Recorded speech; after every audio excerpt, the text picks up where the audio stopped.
শাসক দলের বিরুদ্ধে বা বলছেন তার সরকারি বেতনটা নিচ্ছেন তো না নিচ্ছেন না আমার প্রশ্ন বোনাস টোনাস যে হয়তো সরকারি সেটা নেবেন তো না নেবেন তারা যারা সরকারি কোনো পুরস্কার বা ইত্যাদি নিয়েছিলেন তারা বলবেন বলুন। এটা কাঞ্চন মল্লিক কি বলল? সারা বছর চাকরি করে পুজোর বোনাস নেবেন? বন্ধুগণ, আমার সাদা মনে একটাই প্রশ্ন, যে চাকরি করছে সে কি কাঞ্চন মল্লিকের যোগ্যতায় চাকরি করছে না নিজের যোগ্যতায় চাকরি করছে? তাই কাঞ্চন মল্লিক ঠিক করবে সে পুজোর বোনাস নেবে কি নেবে না। এর জন্য কাঞ্চনদাকে একদিন পস্তাতে হবে। আর.জি. কর হসপিটালে চিকিৎসককে ধর্ষণ করে খুন করা হয়েছে। যেখানে যাচ্ছি, আজকে একটুখানি বাজারে গেছিলাম, দেখতেই পাচ্ছ এত সুন্দর একটা শাড়ি পরে নিয়েছি। তো এই ধরনের শাড়ি যদি তোমরা কেউ কিনতে চাও আমার সাথে একটুখানি বলো, আমি বলে দেবো কোথা থেকে নিয়েছি। তো সুন্দর শাড়ি পরতেও ইচ্ছে করছে না, কোথাও যেতেও ইচ্ছে করছে না। যতই হোক না, জিনিসটা মানুষের মনের মধ্যে পৌঁছে গেছে, তাই না? একদম মনের কোণায় পৌঁছে গেছে প্রত্যেকটা মানুষের, যে এটা কি হচ্ছে, পৃথিবীটা ঠিক আমরা কোন জায়গায় বাস করছি। আজকের দিনে সন্ধে হলে বেরোতে ভয় লাগছে। এই যে বলছে যে মহিলাদের নাইট ডিউটি দেওয়া হবে না, আচ্ছা যারা সরকারি চাকরি করে সেই সমস্ত মহিলাদের নয়তো নাইট ডিউটি দেওয়া হবে, যারা সরকারি চাকরি করে না তাদের কি করা হবে? যারা ধরো টিউশনি পড়ায়, সন্ধ্যের সময় তো অন্য বাড়ির বাচ্চাদের পড়াতে যেতে পারে, তাহলে তাদের কি হবে? এই কথাটা কি আপনারা ভেবে দেখেছেন? কতজন বেসরকারি চাকরি করে, তাদের রাতে নাইট ডিউটি দেওয়া হবে না? এখন অনেক সংসার আছে যেগুলোতে একটা মেয়ের ওপর নির্ভর করে সংসার চলে। অনেকে আছে যে একটা মেয়ে সে নিজে কাজ করে নিজের খাবারটুকু নিজে পয়সা খরচা করে, নিজে ইনকাম করে নিজে খায়, তাহলে তাদের কি হয়? তাই সবসময় মনে রাখবেন, নারী সুরক্ষা অবশ্যই চাই। আজকে যদি কোনো ছেলের সাথে এই ধরনের দুর্ঘটনা ঘটতো তাহলে কি হতো? একটা ছেলের যেমন এই পৃথিবীতে বাঁচার অধিকার আছে, একটা মেয়েরও এই পৃথিবীতে বাঁচার অধিকার আছে, কাজ করার অধিকার আছে, ঠিকঠাকভাবে পথে চলার অধিকার আছে, স্বাধীনভাবে বাঁচার অধিকার আছে। স্বাধীনতা চাই, স্বাধীনতা চাই, পয়সা চাই না। তাই 10 টাকা দিয়ে 5 টাকা দিয়ে কারোর মুখ বন্ধ করার একদম চেষ্টা করবেন না। আন্দোলন যেভাবে চলছে সেইভাবে চলতে থাক, নিশ্চয়ই হবে। মানুষ চাইলে কি না পারে। তো আমাদের দিদি বলেছে রবিবার পর্যন্ত টাইম দেওয়া হয়েছিল, কেউ আমার উপর ভরসা করতে পারে। কিন্তু আমি একটা কথা বলতে চাই, রবিবার পর্যন্ত তো আপনি টাইম দিয়েছিলেন, এখনও তো কোনো দোষীদের সাজা তো দূরের কথা, দোষীদের তো খুঁজেই পাওয়া যাচ্ছে না। সুপ্রিম কোর্ট এই যে টেস্টের কথাটা বলেছে না, এইটা শুনে খুব ভালো লাগছে, কিন্তু এটার মধ্যেও একটা প্রশ্ন জড়িয়ে আছে। যদি হসপিটালের কোনো মানুষ এই কর্মকাণ্ড করে থাকে তবেই তো সেই রিপোর্টে ধরা পড়বে। দেখা গেল হসপিটালের নয়, বাইরের কোনো মানুষ এই সমস্ত কর্মকাণ্ড করেছে, তাহলে কি করে ধরা পড়বে আসল দোষী? এইটা আমার মনে বিশালভাবে এফেক্ট করেছে। আপনারা জানেন আমি এই সমস্ত নিয়ে কখনোই ভিডিও করি না। এতদিন কেটে গেছে আমার চ্যানেল, আমি কখনো নিজের ডেলি ব্লগ ছাড়া এই সমস্ত ব্লগ কখনো পোস্ট করিনি। কারণ এবার আমি সত্যি বাধ্য হলাম এই কথাগুলো বলতে, কারণ আমিও একটা মেয়ে, আমাকেও বলতে হবে এই কথাগুলো। আর আমি যদি না বলি তাহলে একটা কথা আছে জানেন তো, অন্যায় যে করে আর অন্যায় যে সহে দুজন একই অপরাধী। সবাই যখন বলছে এই কথাটা, তখন যদি আমি না বলি তাহলে আমার মনে হবে আমিও একজন অপরাধী, তাই না? তাই নিজেকে কখনো অপরাধী ভাববেন না, বেরিয়ে আসুন, সবাই কথা বলুন। তো মা, কাকিমা, ঠাকুমা সবাইকে দেখে খুব ভালো লাগছে যে এই স্বাধীনতা আন্দোলনে আমরা সবাই যোগদান করেছি, যেখানে রয়েছে নারী পুরুষ, মানে বিভিন্ন জাতি ধর্ম ভেদ করে সবাই বিচার চায়। সবার মনে একটাই কথা। আমি আপনাদের প্রথম দিনের ভিডিওতে বলেছিলাম যে আর.জি. কর হসপিটালে রয়েছে অনেক ইতিহাস। আমার লাইভের অনেক বন্ধু এসে বলেছে যে আর.জি. কর হসপিটালে রয়েছে অনেক ইতিহাস, কিন্তু সবাই তো আর মুখ খুলতে পারে না। তো তো আমাদের অভয়া মুখ খুলেছিল, তাই তাকে পৃথিবী ছেড়ে চলে যেতে হলো। তো সন্দীপ ঘোষ, যাকে আমরা মানে এখন জানছি, দেখতে পাচ্ছি, আগে তো কখনো দেখিনি, আর আমার কখনো সৌভাগ্য হয়নি এই আরজি কর হসপিটালে যাওয়ার। তো সন্দীপ ঘোষ নাকি অনেক ছাত্রদের কাছ থেকে অনেক টাকা পয়সা নিত।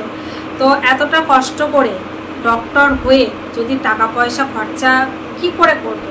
হ্যাঁ, একটা মধ্যবিত্ত পরিবারের মানুষ এমনিই ডক্টরি করতে এত খরচা, তার উপর যদি তাকে এত ভালো স্টুডেন্টস, আমাদের অভয়া প্রচুর ভালো স্টুডেন্টস ছিল, তো এত ভালো স্টুডেন্টস সে যদি পয়সা খরচা করে মানে কোনো জায়গায় বড় জায়গায় পৌঁছাতে হয়, তাহলে তার পড়াশোনা করে কী লাভ? তাই সে অনেক ভালো পড়াশোনা করত, তার জন্যে সে পয়সা দিতে রাজি হয়নি। শুনছি নাকি পয়সা দেওয়ার জন্য ওনাকে বলা হয়েছিল, অনেক টাকা পয়সা দেওয়ার কথা, ওই সমস্ত দিতে পারেনি। আরও অনেক ইতিহাস রয়েছে, আরও অনেক কুকীর্তি রয়েছে সন্দীপ ঘোষ হসপিটালে, আরও অনেক কুকীর্তির কথা আমাদের অভয়া জানতে পেরেছিল। তো সেই সমস্ত যদি বাইরের মানুষকে বলে দেয়, তার জন্যে তাকে এইভাবে শাস্তি দিয়ে দিয়ে মেরে ফেলেছে। সত্যি একবার ভাবুন তো, যখনই ভাবছি যে মেয়েটাকে ঠিক এই জায়গায় কষ্ট দিয়ে দিয়ে মেরেছে, তখন ভাবলে নিজে একটা মেয়ে হয়ে মনে হচ্ছে কান বন্ধ করে চোখ বন্ধ করে এখানে বসে থাকি। মানে ভাবলেই মানে নিজের একটা কি ফিলিংস হচ্ছে আমি সেটা আপনাদের বলে বোঝাতে পারবো না। আমার মনে হচ্ছে, কার কি মনে হচ্ছে আমি জানি না, নিশ্চয়ই সবারই মনে হচ্ছে এই কথাটা। যারা মেয়ে তাদের মনে হচ্ছে নিশ্চয়ই এই কথাটা, যে একটা মানুষকে এতটা কষ্ট দিয়ে সে কতটা নৃশংসভাবে হত্যা যাকে বলে, এতটা কষ্ট দিয়ে তাদের মনে এতটুকু মানে লজ্জাবোধ নেই। যারা এই কষ্ট দিয়েছে তাদের মনে এতটুকু লজ্জা নেই। তারা ভাবছে কি এমন কাজ করেছি, মানে এমনভাবে যাচ্ছে দেখে মনে হচ্ছে কি এমন মহৎ কাজ তারা করে ফেলেছে। কিন্তু আরও একটা কথা শুনলাম যে অভয়াকে নাকি কিছু খাইয়ে দেওয়া হয়েছিল। সত্যিই তাই, কারণ আমি এর আগের দিন বলেছিলাম যে সে কি কোনো চিৎকার করেনি, কেউ কি দেখতে পায়নি, কি করে দেখবে? এমন কিছু খাওয়ানো হয়েছিল, আবার মুখ বেঁধে দেওয়া হয়েছিল, আর যেভাবে হাত পা ভেঙে মানে কোনো কিছুই মানে বাদ দেয়নি। আর একটা কথা বলো তো, একটা মানুষের জীবন তো, যে একটা ইয়াং বয়সী মেয়ে, তাকে মারাও কিন্তু অতটা সোজা কথা না। সে মানে আপ্রাণ চেষ্টা করেছে শেষ পর্যন্ত লড়াই করতে। আমরা সিনেমাতে দেখেছি যে শেষ পর্যন্ত একটা মেয়ে কিভাবে লড়াই করে। তো এই বাস্তবটা একবার চোখ বন্ধ করে ভাবুন তো, ঠিক কতটা ও লড়াই করেছে ওদের সাথে নিজে বাঁচার জন্যে। কতটা কষ্ট হলে একটা মেয়ের দু চোখ দিয়ে রক্ত বেরিয়ে যায়। জীবনটা অত সোজা না। তো অভয়া শুনেছি ডায়েরি লিখত। যদি সত্যি সত্যি ও ডায়েরি লিখত, ডায়েরির পাতায় যদি আরজি কর হসপিটাল সম্পর্কে কিছু জেনে থাকে আর সেগুলো যদি লিখত, আর সেই ডায়েরির পাতায় আরও কি লেখা আছে আমরা জানি না, সত্যি যদি কিছু লিখে রেখে যেতে পারে, তাহলে নিশ্চয়ই আসল দোষী ধরা পড়বে মনে হচ্ছে। বলেছিলাম মাছের মাথা দিয়ে যখনই পেঁপে তরকারি রান্না করবে দেখবে সব খেয়ে দেবে। দেখো কতটা রান্না করেছিলাম আর কতটুকু আছে। আমার বরাবর বলছে পেঁপে তরকারি আছে, তো আমি সব খেয়ে দিলাম। চাটনি খাওনি কেন? চাটনি খেতে চাই না, যেটুকু খেয়েছি একটুখানি খেয়েছি, আর খাবে খেয়েছো?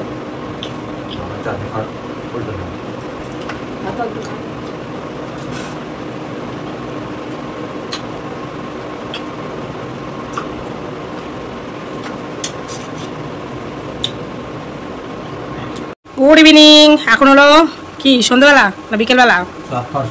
চপ নিয়ে চলে এসছে হাঁটতে গিয়ে। আমাকে বলে, সকালেই বলছিল তোর মাকে যদি হাঁটতে পাঠানো হয় আবার পরোটা তরকারি খেয়ে টোটো করে বাড়ি চলে আসবে, আর নিজে দেখো হাঁটতে গিয়ে চপ নিয়ে বাড়ি এসছে। এবার কিছু বলো। আনতে বলেছি, কিন্তু হাঁটাটা কি হলো? হেঁটে তো সেই খেয়ে নেবে। বলছি ঘুরতে গেছি। ঠিক আছে, তুমি ঘুরতে গেছো। এই মুড়ি দে শোনা, বাবাইকে মুড়ি দে। এখন চপ মুড়ি খাওয়াবে, আবার রাতে কি খাওয়াবে গো? রাতে কি খাওয়াবে? আমি কিছু খাবো না। তুমি যা খাবা। মুড়ি মাখাতে তোমরা দেখবে 1 ঘন্টা লাগে। না না দাও না, যেটা কামড় দিতে সেটা এদিক করে রাখো। তো গাইস এখন চপ মুড়ি খাওয়া হচ্ছে, আর রাতে তরকারি আছে, তরকারি দিয়ে এখন মুড়ি খাওয়াবে কি রুটি খাওয়াবে জানি না। তো রাতে যদি খাওয়া দাওয়া হয় তাহলে আবার কথা হবে, আর না হলে আবার কালকে কথা হবে।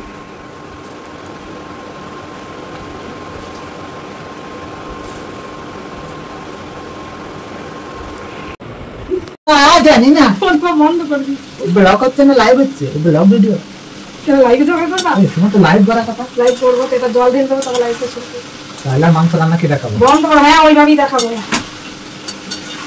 নাও নাও নাও নাও নাও। কেন বা কি জানো কেন বা তো ওই বন্ধ করো, চালু করে দিই। কে তুমি কি বল, বেশি আমার মাথায় লাগেনি। এখানটা ওখানে তো মাংস প্রায় হয়ে এসছে, এখন আমি দেবো মশলাটা। তো ফোড়ন তুলে নিয়েছো, তুমি এত জ্বালাচ্ছ কেন গো? ও ফোড়ন দিতে আলু দিতে ফোড়ন তুলে নিয়েছো। আরে সব তারপর ফোড়ন দিয়ে মাংস দাও।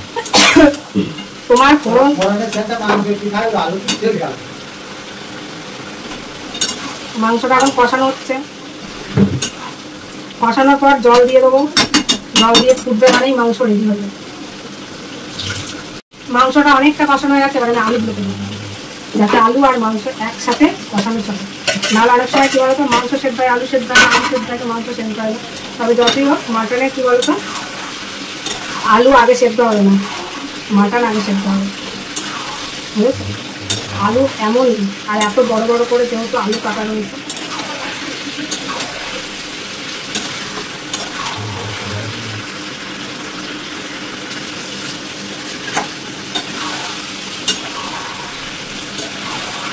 তো মাংস কষানো কমপ্লিট, এবার আমি একটু জল দিয়ে দেবো। তো একটু জল দিয়ে দিচ্ছি, অনেক জল দেওয়া হয়ে গেছে। এবার হচ্ছে আমি ঢাকা দিয়ে দেবো। তো এখন হলো সন্ধ্যে কটা বাজে, 8টা না, 8টা বাজে। খাওয়া দাওয়ার পর একটু ঘুমিয়ে গেছিলাম, ঘুম থেকে উঠে একটু এদিক ওদিক ঘুরলাম। তো এখন আবার পরোটা ভাজতে হবে, দুপুরের মাংস আছে, মাংস দিয়ে খাওয়াবে পরোটা। তো তার জন্যে আটা মাখছি, আটাটা একটু মেখে নিই, তারপরে বেলে নেবো। আর পরোটা ভাজবে রাজ, কারণ আমি পরোটা ভালো ভাজতে পারি না, তো তার জন্য ওটা রাজই করবো।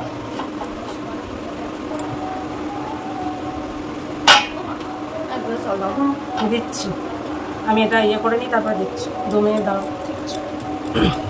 একবারে গোল করে নেবো, তারপরে বেলে নেব।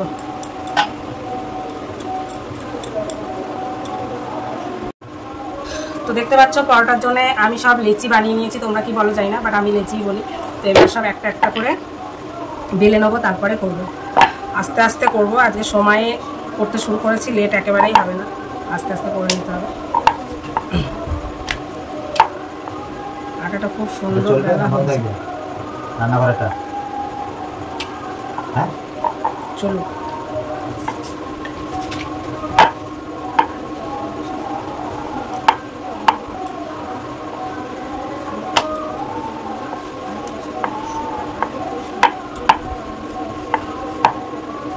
পরোটা দিয়ে ঘি দিয়ে খেতে দারুণ লাগে, কিন্তু তাহলে আর দেখতে হবে না, এমনি তো সবাই মোটা, আরও মোটা হয়ে যাবে। তো বেলা হয়ে গেছে, এই যে আরও একটা আমি বেলে নিয়েছি, বাকিগুলো এবার বেলে নেব। পরোটা বেজে গেছে, আর আমার পরোটা বেলা হয়ে গেছে। এখানে হচ্ছে আমাদের তেল দেওয়া হয়ে গেছে, নন স্টিকের থালা নিয়ে নিয়েছি, গ্যাসটা জ্বেলে দেবো।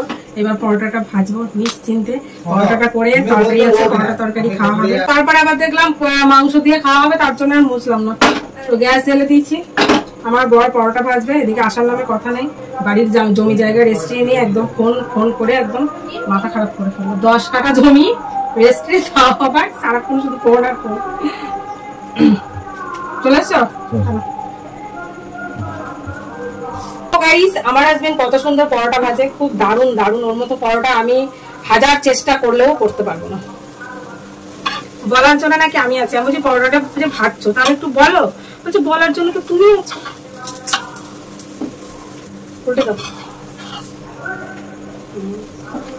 ওখান থেকে একটা গোল করে দাও। আর পাচ্ছি না, যাও চলছে, খেলে খাবে না খেলে না খাবে, ওই দিয়ে দাও।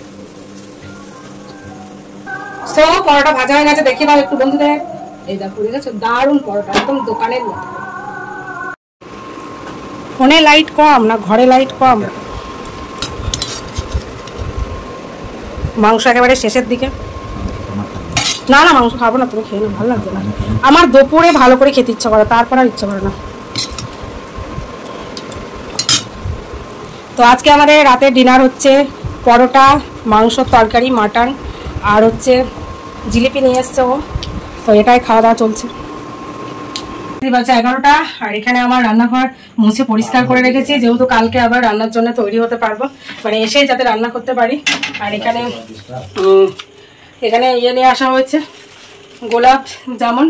তো এখান থেকে একটু খাওয়া হয়েছে, তো দেখতেই তো পেয়েছো, আর দেখার কিছু নেই। আর ওখানে আমার হাজবেন্ড ঘুমিয়ে পড়েছে, আর আমি এই ঘরটা একটু মুছে আবার একটু ঝাড় দিয়ে নিয়েছি। ওই ঝাড় দিলাম বলে ফ্যানটা অফ করেছি, তাও করছি। তো টেবিল সব মোছা হয়ে গেছে, সোনা ওখানে ঘুমিয়ে গেছে। তো এখন আমি যাবো স্নান করতে, রাত্রি 11টা বাজে, এখন যাবো আমি স্নান করতে। স্নান টান করে ফ্রেশ না হলে ঘুম আসবে না, সারাদিন অনেক কাজ হয়ে গেছে। রাত্রি বাজে 11, এখন এসে আমি স্নান করবো, তারপর আমি স্নান করবো। তো আমি পাপিয়া, আমি চলে এসেছি তোমাদের সাথে কথা বলতে। তো এখন বাজে রাত্রি 11টা, আর দেখতে পাচ্ছি আমি সাজুগুজু করে নিয়েছি। কেন সারাদিন যতই কাজ করি না কেন, এই রাত্রি যখন স্নান করে আমি লাইভে আসি বা একটু শর্ট ভিডিও করি, তখন মনে হয় যেন জীবনের সব কিছু পাওয়া হয়ে গেছে। নিজেকে দেখলে মনে হয় যে না, আমি সেই আগের মতনই আছি। আর সারাদিন কাজের মধ্যে নিজের জন্য এতটুকু সময় দেওয়া যায় না। সো বন্ধুগণ, আজকের ভিডিওটা আমি এখানেই এন্ড করছি। আবার তোমাদের সাথে দেখা হচ্ছে নতুন একটা ফ্রেশ ব্লগের সাথে। তোমরা সুস্থ থেকো, ভালো থেকো, আর অল টাইম স্মাইল করো। আর আজকে আমাকে এই শাড়িটাই কেমন লাগছে প্লিজ বলো। তো এই শাড়িটাই তোমাদের কেমন লাগছে জানি না, বাট আমার খুব খুব ভালো লাগছে। আর এই শাড়ির সাথে এই হারটা, কানেরটা আর চুড়িটা সব মিলিয়ে কি সত্যিই সুন্দর লাগছে? যদি সত্যিই সুন্দর লাগে প্লিজ একটা কমেন্ট করো, আমার একটা কথা অন্তত তোমরা রেখো। আর এই সব কিছুর মধ্যে একটা কথা কখনো ভুলে গেলেই চলবে না, তিলোত্তমার বিচার চাই। আমরা সকলে চাই যে আসল দোষী শাস্তি পাক, তাই না? তো সামনে আসছে পুজো।